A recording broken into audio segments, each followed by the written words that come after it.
शुक्रिया। बिल्कुल, आपने अगर चेयरमैन साहब की आज की तकरीर सुनी होगी जी तो उस पर पाकिस्तान पीपल्स पार्टी का मौक़िफ़ चेयरमैन सामने सामने रखा है। जी और इनके बारे में है कि दालदी की तो पैदावार ये है। आप ये देख लें कि जब 1988 में जब ये चीफ मिनिस्टर थे और फिर उन्होंने किस अंदाज से उस वक़्त के प्राइम मिनिस्टर जनाब जुनेजो साहब को छोड़ा और फिर वो care taker prime chief minister भी बने। फिर जो 1990 का इलेक्शन है, जो वो जिसे चुराया गया और मोहतरमा बेनज़ीर भुट्टो शहीद साहब ने उस वक़्त कहा और ये इलेक्शन चोरी किया गया है और उसका वाज़ह सबूत ये था कि 1990 में एयर मार्शल असगर खान साहब ने एक पिटीशन फाइल की जी और वो सुप्रीम कोर्ट तक पिटीशन फाइल हुई जिसमें आईएसआई चीफ का वो दुरानी साहब का हाँ एफिडेविट है जी जिसमें Asgar Khan contradict case out में था। किए गए असगर खान केस पे, वो बड़ा वाज़ेह सबूत है। जी और फिर उसके बाद भी जितने इलेक्शन हुए आपके सामने हैं।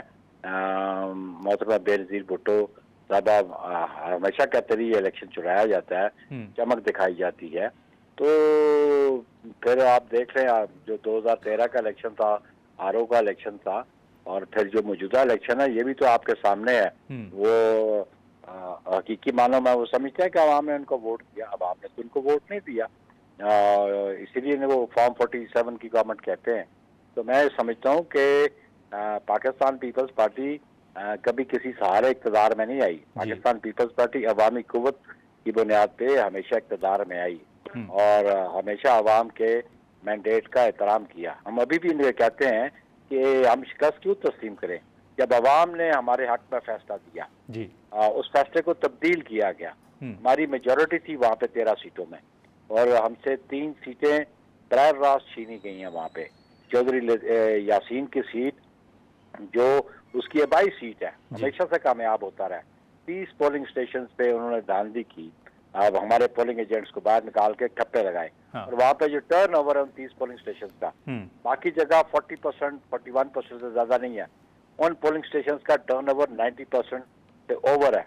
तो ये दुनिया में किसी जगह भी 90% टर्न ओवर नहीं होता।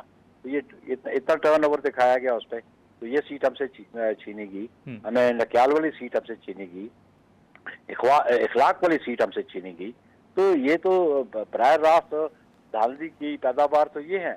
लेकिन बुखारी साहब, ये जो चले माजी का जैसे आपने हवाला दिया, ये जो 2024 के इंतखाबात है इस हवाले से भी लोग क्या समझते हैं वो तो अलग बात है, लेकिन अब तो सर पीपल्स पार्टी भी ये खुल के कह रही है कि मौजूदा हुकूमत वो पंजाब की हो या वफाकी, वो फॉर्म 47 के तहत बनी है। आप भी समझते हैं कि शहबाज शरीफ साहब अगर वज़ीर आज़म हैं तो उनको मैंडेट नहीं मिला, वो भी फॉर्म 47 पर है? ऑब्वियसली पूरी नून लीग के पास जो मैंडेट है तो वो सिर्फ हम नहीं कहते, सारा पाकिस्तान कह रहा है, फॉर्म 47 के लोग हैं। तो इसलिए इन्हें हम पे इल्ज़ाम लगाने से पहले अपने गिरबान में भी जान लेना चाहिए। तो बुखारी साहब, अगर ये मौक़िफ़ पीपल्स पार्टी का इतना वाज़ेह है तो आपने देखा होगा कि जो आपके सियासी मुखालफिन हैं वो तो ये भी कह रहे हैं कि फिर पीपल्स पार्टी अगर समझती भी है कि फॉर्म 47 की हुकूमत है तो ऐसी हुकूमत को सपोर्ट क्यों किया जा रहा है? असल में हमने इस मुल्क में जमहूरी निज़ाम के लिए हमने बाद नाखास्ता वो उस वक़्त इनको सपोर्ट किया, हम ट्रेजरी बेंचेस पे बैठे, वरना वो निज़ाम आगे चल ना पाता। जमहूरी निज़ाम न चलता, पार्लियामेंट न चलती, तो हमने तो एक्सेप्ट किया उसको इन द नेशनल इंटरेस्ट और कौमी मफाद। जैसे चेयरमैन ने कहा कि हमें कौमी मफाद जो है ज़्यादा अजीज़ होता है और कौमी मफाद में ही हम इनके साथ ट्रेजरी बेंचेस पे बैठे। तो सर ये सपोर्ट जारी रहेगी आपके नज़दीक इस वक्त जो माहौल है? उसका फैसला तो मेरी क़यादत करेगी, मेरी क़यादत करेगी, मेरी जमात की सी करेगी। लेकिन आप समझते हैं कि पॉलिटिक्स जो है ना ये डे टू डे अफेयर है। जिस तरह के हालात होते हैं उसके मुताबिक फैसले किए जाते हैं। तो फैसले जो हमारा फोरम है, जो पार्टी की सेंट्रल कमेटी है, वो हमारा फोरम है, हमारी क़यादत का ये इख्तियार है। बिल्कुल बुखारी साहब, लेकिन ये सवालात अगर नून लीग के सामने भी रखें तो वो बड़ा पुरएतमाद हैं, बड़ा कॉन्फिडेंटली वो ये कहते हैं कि पीपल्स पार्टी ने कहीं नहीं जाना और शहबाज शरीफ साहब ने 5 साल पूरे करने हैं बतौर सीनियर पॉलिटिशियन। सर आप भी यही माहौल देख रहे हैं कि शहबाज शरीफ साहब 5 साल पूरे करेंगे? देखिए जी, हमारा मौक़िफ़ तो डे वन से यही था, हम्म। लेकिन हमने कतई ये तो नहीं कहा कि जो हमारा पॉलिटिकल कैपिटल है वो डैमेज करें। हाँ। अगर अगर वो हमें साथ रखना चाहते हैं तो वो फिर जो डेमोक्रेटिक प्रिंसिपल्स हैं या डेमोक्रेटिक नॉर्म्स हैं उनको तो एक्सेप्ट करें, हम्म। उनको तो एस्टैब्लिश करें। हमने ये तो नहीं कहा था कि आप पाकिस्तान पीपल्स पार्टी के मैंडेट को ना माने, इग्नोर करें और जबरन उसको अपने मफाद में हासिल करें। जी। ये तो हमने कभी भी नहीं कहा था। हमने गिलगित बल्तिस्तान में कंटेस्ट किया, वहाँ भी हमारे 3-4 सीटों पे इन्होंने जबर किया। आज भी ये जो मीरपुर डिवीजन में सीधी हमारी 7 सीटें बनती थी, कम अज कम हमारी 7 सीटें बनती थी, जो इन्होंने 3 सीटें हमसे छीनी। तो बुखारी साहब, ये जो आपके तहफ़्फ़ुज़ात हैं सर, अगर ये बरकरार रहते हैं, क्योंकि अभी 2 फेज़ तो सर रहते हैं कश्मीर के अंदर, इंतखाबात अभी होने हैं, अगर पीपल्स पार्टी के ये तहफ़्फ़ुज़ात बरकरार रहते हैं तो फिर क्या इस पर गौर हो सकता है कि हुकूमत के साथ रहना है या नहीं रहना? ऑब्वियसली मैंने कहा ना, ये डे टू डे पॉलिटिक्स है। अभी चेयरमैन साहब ने कल भी अपना मौक़िफ़ दिया, आज भी मौक़िफ़ दिया। हाँ। और अब हम बावर कराना चाहते हैं उन फोर्सेस को कि जो मुस्लिम लीग के लिए काम करती हैं या उनको तक़वियत देने के लिए, कि पाकिस्तान में और बिलख़ुसूस आज़ाद कश्मीर में जो हालात हैं, उन हालात को मद्देनज़र रखते हुए यहाँ पे free, fair and transparent election होने चाहिए। यहाँ के अवाम का जो मैंडेट है उसका एहतराम करना चाहिए। यहाँ पे लोग जो जिस जमात के हक पे अपनी हक रायदही इस्तेमाल करते हैं उसको एक्सेप्ट करना चाहिए। हमारा मौक़िफ़ तो ये है। अच्छा, लेकिन सर कल जो, जैसे आपने भी फोर्सेस का जिक्र किया, इसी तरह कल बिलावल साहब ने रियासत के हवाले से बात की, फिर उनकी एक वजाहत भी आई। आज जो वज़ीर इत्तलात हैं पंजाब, उनका भी बड़ा अहम बयान सामने आया कि कल बिलावल साहब ने बयान दिया और उसके बाद वो सारी रात जो है वो वजाहतें देते रहे कि उनका ये मतलब नहीं है। आपके नज़दीक सर बिलावल साहब क्या कहना चाह रहे थे? रियासत से मुराद उनकी क्या थी, या जो उज़्मा साहिबा कह रही हैं उस पर क्या कॉमेंट करेंगे आप? देखिए जी, रियासत के जो अदारे हैं, हाँ।